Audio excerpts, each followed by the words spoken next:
one is very interesting, and I'm gonna tell you why. Now I have the tweet in front of me. I'm a big fan, as you know, of Jeff Grubb, have been for many years since getting involved in the medium that we're in, content creation. He's a journalist, he has his own show. Obviously, he works with Mike on a regular basis on Nintendogs. It's a fun show. Jeff obviously is an insider. He gets a lot of hot takes well, he has a lot of hot takes, but he gets a lot of really good information. And obviously his big contribution to the industry is on Giant Bomb. But he did a tweet the other day, and I want to talk about it because I don't think PlayStation gamers are understanding that the playing field, Fuzzy Belvedere, is changing, and it's changing rapidly. I think that the days of buy my box, buy games A and B and C for the box, and that is going to do it, and then move on to next generation and rebuy those games. That is now that is the old way of thinking. It is an old ideology that is dying. Um, Getting your games everywhere is more important than ever. Again, we don't see a dime of it, but I think that being able to play your game anywhere is a big draw. One of the things that I think we've seen with Sony, and why I believe PlayStation as a platform is many steps behind Microsoft and Xbox in regards to why we're even having this conversation. So Fuzzy, Grubb goes on his official Twitter account on to say, I was on Mooch's TV, which of course is Crossfire on Friday. It's no longer Friday evenings. I apologize. I think they've moved it to Thursdays, if I'm not mistaken. So he was on Crossfire, and I actually said it was on Friday. Oh, so maybe they changed it back. So I'll read it verbatim, folks. He says, I was on Mooch's TV show on Friday, and the people were losing their minds because I repeated what Sony executives have been saying about needing to find growth beyond its current audience. And he was responding to Daniel Ahmad. Now he is, an insider, so to speak, in the industry. It's at ZHugeEX on Twitter. And Huge goes on to say, I just remembered why I don't publicly comment on sales performance of games anymore. Because people lose their minds if you tell them their favorite franchise didn't sell a bajillion copies. Now, why this is a conversation and why this is interesting is because the $70 game situation has come to light once again as it being a potential mistake. And this story, Fuzzy, comes the way of VGC. And this was written the other day about the $70 game. And according to the story, $70 games will go the way of the dodo, believes Saber Interactive's CEO. The former interim Embracer COO believes developers will move to reduce risks and costs. And the story says Saber Interactive CEO Matthew Karch believes the $70 game will eventually become a thing of the past as developers move to reduce costs and risk in an increasingly challenging AAA games market. Now, again, if you look at what happened to Final Fantasy VII Rebirth is a perfect example of a failure. And this is exactly what I believe Jeff Grubb was referring to specifically in an overall aspect in conversation, that Sony's old way of doing business is no longer working. Their fan base is no longer buying games. It's a proven fact, and it has been even said by Hiroki Totoki himself that they need to find a new audience. Yes, PC is the easy answer, but when you say that there's a potential, and again, folks, this is complete, speculation on my part, that they're sitting on Spider-Man 2018, they're sitting on Spider-Man Miles Morales to spin off, and those games are just sitting there, and no one's buying them. They're not getting a new audience. They got a bit of a push when Spider-Man 2 came out, but since then, no one's buying those games. Is it in Sony's best interest to potentially send those games over to somewhere like an Xbox? I think it is. And I don't think Sony fans are seeing the future in front of them. Let's talk about it, man. Well, my biggest thing that I've said for quite a while now, and Sony fans back in the day used to tease Xbox fans about, games going to PC day and date, how that will kill off the box. It hasn't killed off the box. Has it possibly reduced some of the enthusiasm? Possibly. But overall, there's still console players. There's still, console players that also play on PC. And then there's just strictly PC players. And those PC players are never going to buy a PS5. They're never going to buy any console because they know they already have the better piece of hardware based on their budget. So with that being said, Sony's going to keep on banging its head against the wall until they come to realize that you're not going to move as many units, which that's the whole thing that they're trying to do when it comes to their games. You're not going to move as many waiting a year or 6 months to a year, putting it on PC after your marketing is worn off, after the hype has died down, after all of the buzz about it or the FOMO potential has kind of washed away. You're not going to hit PC guys over the head and ask for 60, let alone 70, which they are going to start probably trying. You're not going to get them to buy that game. The ones that will buy it are likely the ones that are the double dippers, where it's like, okay, they already have a console, they already had a PC. They know the PC version is going to play better because they'll have widescreen, they'll have unlimited frame rate, or uncapped, I should say, or at least the potential depending on their hardware.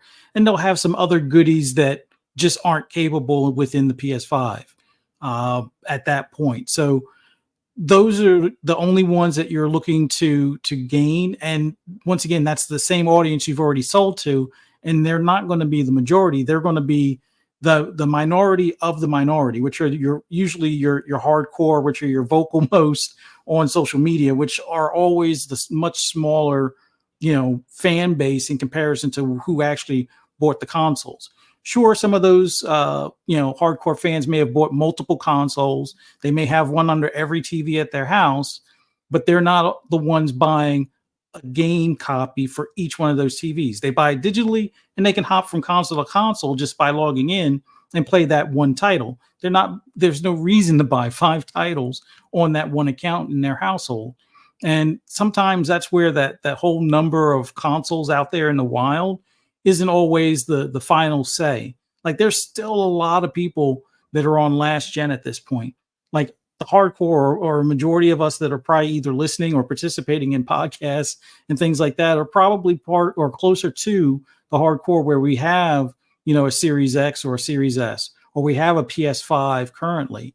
The PS5 Pro is still going to probably only sell to that same fan base. I mean, there might be a handful that have been waiting for the waiting to upgrade from the PS4 or the PS4 Pro, especially the PS4 Pro crowd. They might have been like, you know what, I'm not going to upgrade until there's a PS5 Pro. So those are the ones that haven't upgraded yet, that may be the ones that you gain as new PS5 owners, but you're basically taking what was once a PS4 owner and converting them to PS5. But are they missing on the software that you're offering? I mean, sure, there's a handful of games that are only on PS5 that they couldn't buy prior. Like, they couldn't buy, what do you call them? The most recent one, like oh crap, I can't even think what Spider-Man 2 was, I think, PS5 only. And then Final Fantasy 16 was PS5 only. Right. And Rise of the Ronin's PS5 only. So there's a handful of titles. So now you're going to get those sales on the back end, which those titles will probably be on sale by now. So when the PS5 Pro comes out, those titles are on sale, or they might buy them secondhand because they could probably get 3 of them for the price of 2 over at GameStop at that point. So you're not selling a new copy. It's just basically passing a used copy that somebody sold off to a new customer at that point. And Sony's not benefiting, nor are the publisher at that point. It's just GameStop benefiting at that point. But the whole $70 game thing, like, I was already mad at PlayStation for charging a $10 upgrade fee when it came to the PS4 games playing on PS5. Like I just bought the $500 console that came with the haptic controller. Right. Why am I paying extra to use that haptic controller that you already sold me? But that's a whole nother story. But my stance on the $70 game aspect has just been I'm less likely to make that frivolous purchase, even though $10 is not that big of a difference from the 60 to 70. But the difference was when games were 60, and if I had mild interest in the game, if I thought I might get around to playing it and enjoy it, it was like, all right, buy day one, pre-order, buy. Right. It wasn't like a second thought. Now it's like I've come to realize a lot of those games sit in the backlog. So with that extra $10, it's caused me to pause a bit and say, hey, well, maybe that'll come to Game Pass in a few months. Maybe that will go on sale by the time I actually get around to playing it. It'll probably have all the patches because we've all been victims now of like these day one patches where sometimes that doesn't even fix a game. It might be 3 or 6 months before the game is actually functional with those patches. So by that point, why not just wait until that occurs where they have all the updates? The price is probably cut in half or even better, and you're getting the best version of that game at that time. So now with that extra cost, it's like, unless it's a game that I know I'm going to play right off the bat, like your Dogma 2s or maybe even like your Gran Turismo 7s and things like that. Those are the ones I'll still get day one. But overall, like something like Rise of the Ronin, that can wait because I knew I'll get that on Black Friday sale. That's exactly when I'll pick that up. Yep. But it's just funny to me that a lot of PlayStation guys don't see all the fun that they poked at Xbox for the day one PC stuff. Yep. It's inevitable at this point. I mean, look at Helldivers. Yes, I understand. Live service game, games as a service. It makes total sense. But they didn't do that for Foam Stars. So there's going to be a change in philosophy. Now that, Jim Ryan is far out the door, Hiroki Totoki is the main guy calling the shots. And you already heard from him. It's like, you guys you make great games, but you don't know anything about business. And he's the numbers guy. When you got the numbers guy running the show at that point, there's going to be changes, and you're probably not going to like them like some of the changes we've seen in Xbox. Not everybody, that's a fan of Xbox likes all of the changes that they've made recently either. But that being said, if they have to find new audiences, PC is probably the easiest.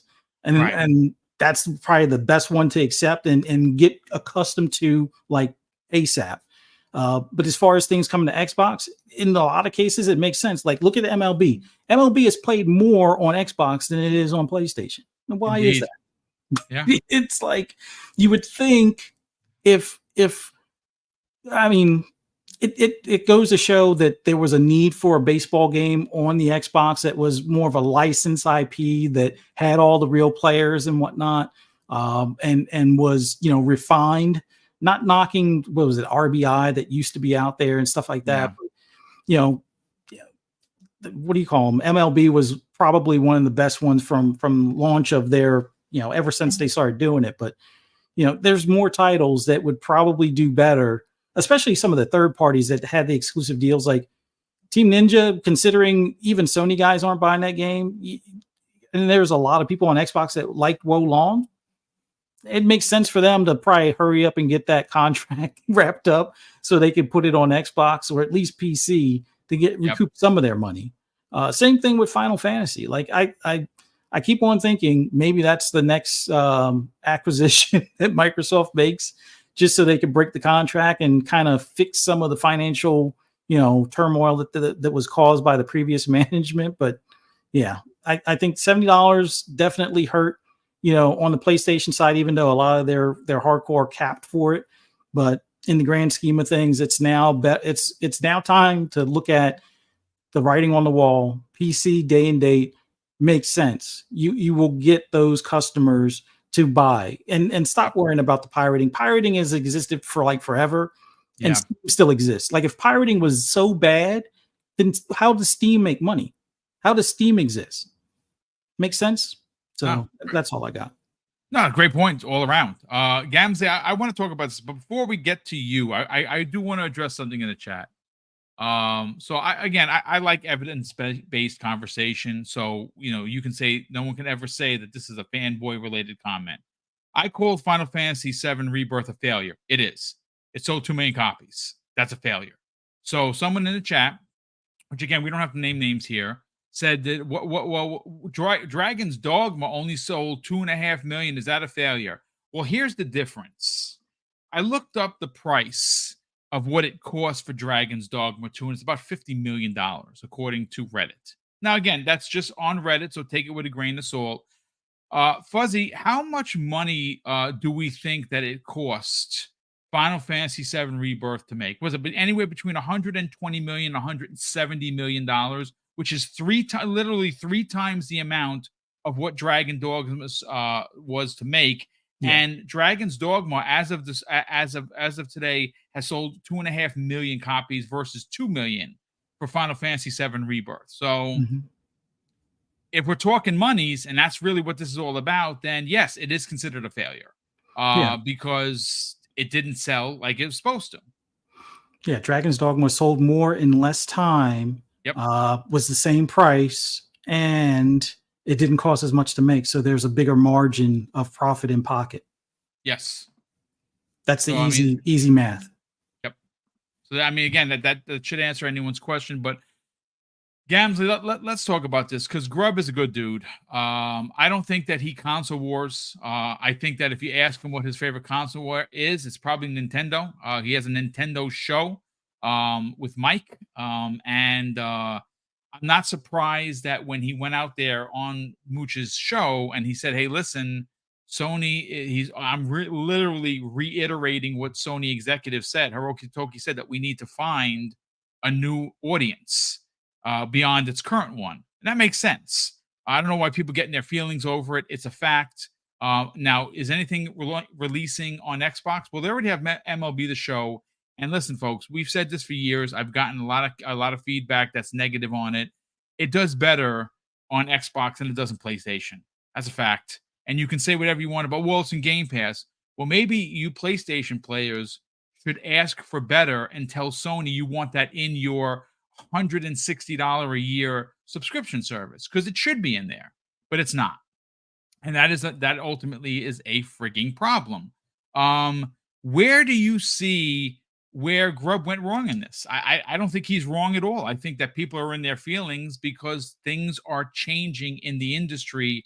And even though Sony is kind of dragging their heels a bit, they're going to be there soon enough. Yeah, I don't see the backlash on Grubb, to be honest, that in any shape or form. I don't understand it. We've said it on this podcast multiple times. Let's just take names out of the business for a second, so we're not fanboying on anything, okay? Right. The point, okay, is that these companies want to keep growing. They don't want to stagnate.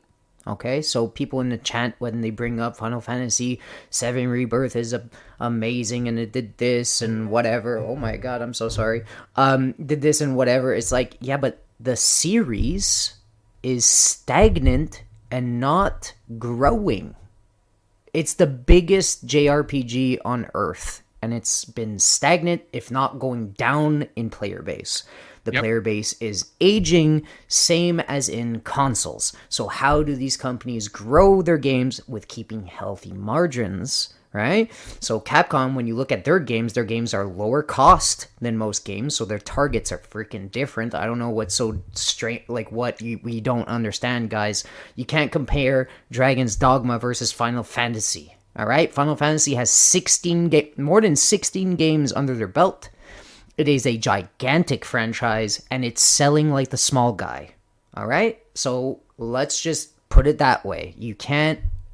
Of course it's a failure. Tomb Raider, you guys brought up Tomb Raider in chat. Same deal. I don't know what we're talking about here. Huge budget on that game, and it's sold not enough. So I don't know what we're getting at here. Square wants to grow, so that's a foreboding warning for Sony as well. They're going to lose Square at some point, because Square wants to grow. They need money.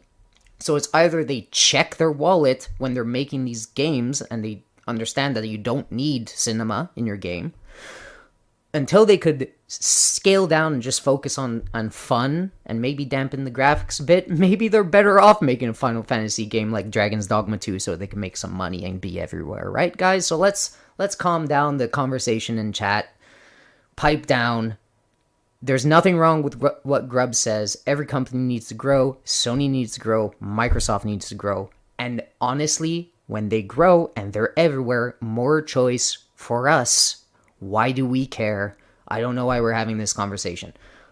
Sony needs to step on more platforms because their competition is scary at this point because they literally have maybe the most powerful franchises in gaming history. Yep. And they get the money regardless on what platform they're on. And they have a service that they're going to push. And they're going to be on every device. So that is scary for Sony because they set a standard for themselves and other people that they want to be Apple. And they want to put out 9 out of 10 games all the time. But guess what? Costs are going up. It's going to take 6 years to develop these things. So what happens when they lose Square? Right? I've been saying it forever. What happens when they lose Square? They have to wait for Last of Us 16 to hit in 20 years, right? And it's going to be $600 million. And what if that one Last of Us fails by whatever reason Last of Us fails? What happens to that game? What happens to the margin? What happens to the money coming in? What happens if that game is a 5? Huh? What happens? They lost $500 million. And people in the chat saying Halo and stuff like that, Halo Infinite. Okay, sure. But is Sony making 300, I don't know, $3 billion? I don't know. Like, they're not the same company, guys. They act a lot differently, and they are a lot different, and they have very different disposable incomes. And yeah, I don't know. I don't know why this is a shock, guys. PlayStation's going to be on PC. Okay? It's going to happen. Square Enix is going to be on PC and Xbox and the Switch. The Switch probably before Xbox. I know we're an Xbox channel and we're looking for the future and we're like, when is Square Enix games coming? It's probably going to come in the showcase or whatever. I guarantee you it's probably going on Switch 2. Like, Switch 2 is like the first place that Final Fantasy goes. And that's it. But yeah, I don't know. This conversation is weird. Jeff Grubb is just a good analyst with some pretty smart people around him, and he's just making an educated kind of guess and analysis on stats and data, and it's not hard, and we could do it with like grade freaking 6 math. I don't know what else to say. It does seem very commonplace. I don't think that's a stretch. I think that when you consider the marketplace, I know that there were a lot of Xbox players, including myself, that still feel certain IP have to remain as console exclusives, but I also have publicly said, and I understand that I'm a dinosaur, and I get it. I grew up in a way where you buy a box, you buy games for a box, and that's where they stayed. That's not the way the world is anymore. I think that Sony players need to realize that there is going to be a devastating announcement for fans of the brand that's the only brand that they play. And I really do think the first one that comes across the bow that's going to shock a lot of people is going to be Spider-Man. I really do. And I think that's because Marvel might get involved. I think that when you consider that they already have put aside the thought and theory that after spending $315 million on Spider-Man 2 just for game development, and they've already forecasted that Spider-Man 3 is going to be $400 million. Where are they getting that money from? Well, they're going to need that money from sales. Now, Spider-Man 2018 and I believe Miles Morales are already available on PC. Where do you go from there? Do you go to Nintendo Switch 2? Can the Nintendo Switch 2 run it? And if you and I've seen some people actually say that, well, no, skip Xbox because I said so. You're a boob if you think that they're going to skip Xbox because you said so. They're going to release those games on another platform that's not PC and Sony because that's all they have left to do. If you want Spider-Man 3, there is no way Hiroki Totoki is going to greenlight a $400 million budget for that game. It's just Can I- it's not feasible. Please jump in. Can I jump in for 1 second? As well as like we like to like romanticize that everything's good and cuddly with all these franchises, but may I just remind you that Marvel movies were the biggest thing ever made 3 years ago, and right now they're not making enough money. Okay, Right. so we like to believe that everything's going to be big forever. You need diversity, and you need smart numbers, and you need to push content in a smart way. And right now, Sony and all their fans, or most people in every fandom, are put and leaning way too much on the franchises that exist right now and pretending like they're going to be what they are forever. And that goes for Xbox as well. Call of Duty could definitely fail one day. Same with Spider-Man, and that's why they need to be thinking in the future and pushing content in as premium of a way they can in most places they can, to save costs and to push more visibility and get more money, guys. That's how you avert risk. And Sony having Spider-Man is not a safety net. It's actually quite the opposite. One Spider-Man fail equals Marvel stepping away and going to somewhere else because they want money. Anyways, back to No, you. a great point. Game Pass Dad, brother, let's get your hot take on this. Again, Jeff Grubb, I don't think he said anything nefarious. I think people jumped on him because there was a lot of fanboying, and there's a lot of Sony fans that listen to Crossfire because they're a Sony heavy channel. He was just reiterating what Hiroki, Totoki, and other executives at PlayStation have said. Where do you think that this goes? Because I think that there are a lot of false narratives out there about Sony remaining the old Sony. I don't think they can exist if they continue that way. They know they can't exist, which is why they are bringing games to PC. But I don't think it stops there. Great Game Pass. That. What are your thoughts, man? And at the end of the day, it's all console war saber rattling, which I mean can be fun. But there's a reason why I usually make it a point to try and poke fun at like the companies and the decisions that they make, and like and not even necessarily like the developers or anything, but just generally poking fun at that instead of the people, because it is a business and we have to like think about this as a business. And like you said, it's not going to happen just because you want it to be that way. That's not how business works. Like, they're creating these things for us because they're here to make money. And like Jeff had said, it's exactly what Sony has been saying. Like, the writing is on the wall a little bit. It's just Sony is one of the last holdouts, but at the same time, in business, we've seen plenty of times over the years, like there's game companies from the beginning that are no longer around because they failed to weather the storm or failed to adapt.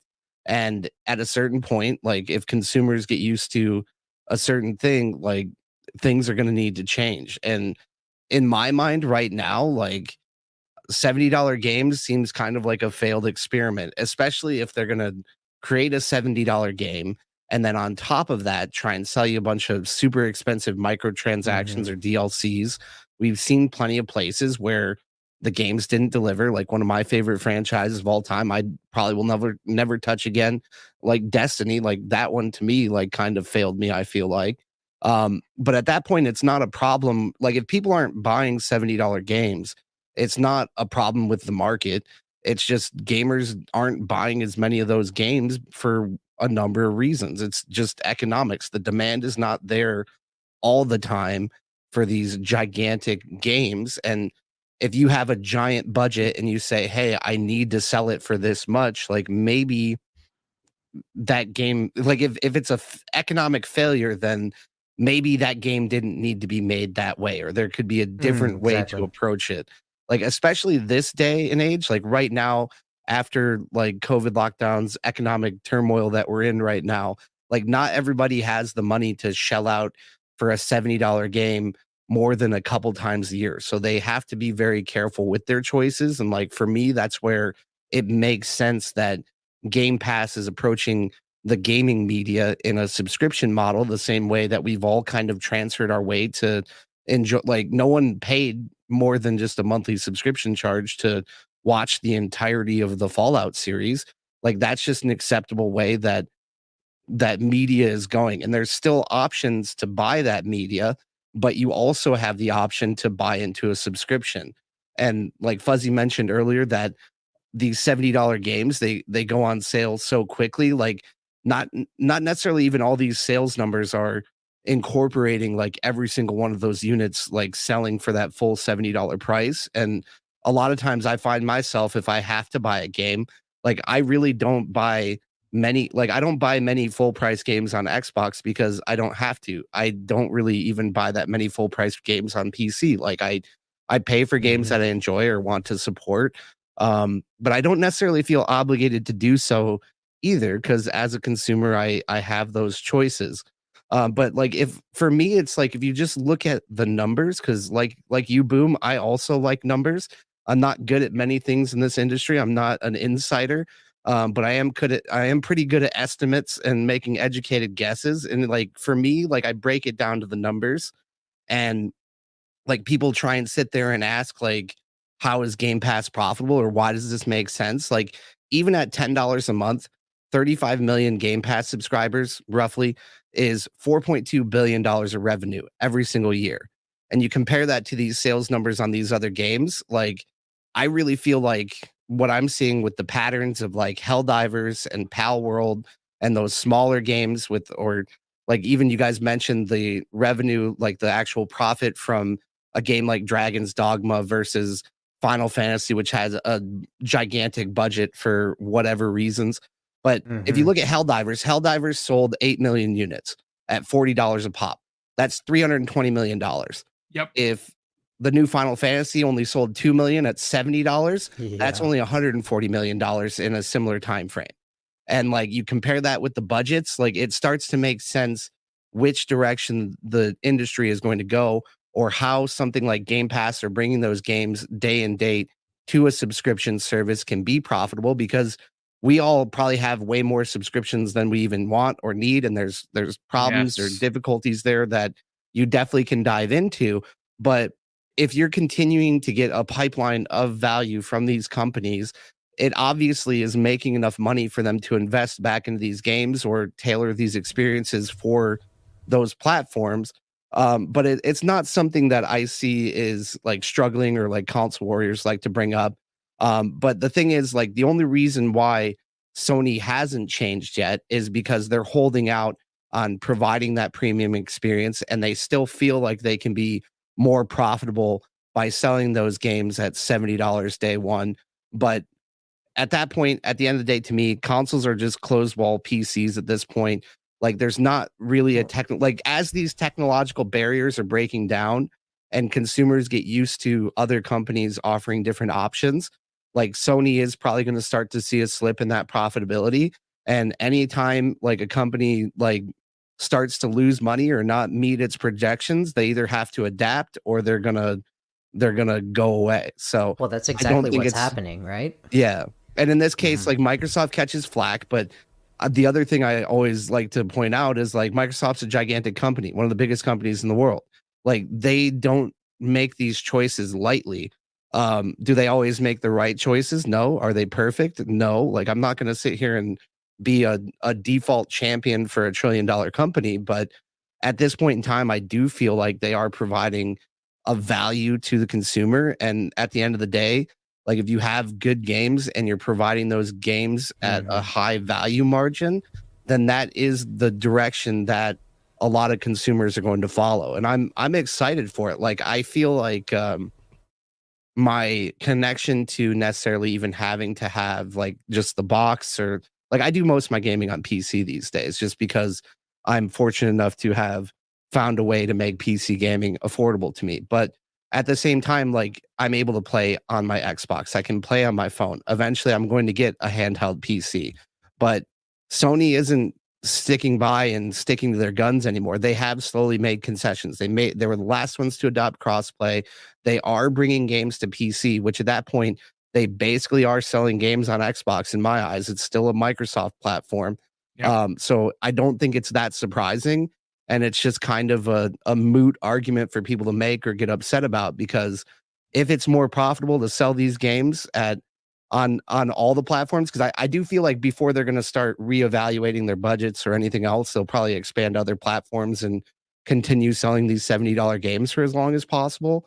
But when it becomes less profitable, those dominoes will fall into place, and we will see major changes that could have never possibly happened before. So you just have to be used to change, and I would hope Sony would adapt, because there's plenty of their games that I would play, but I just don't have a good avenue to do so until they come to PC.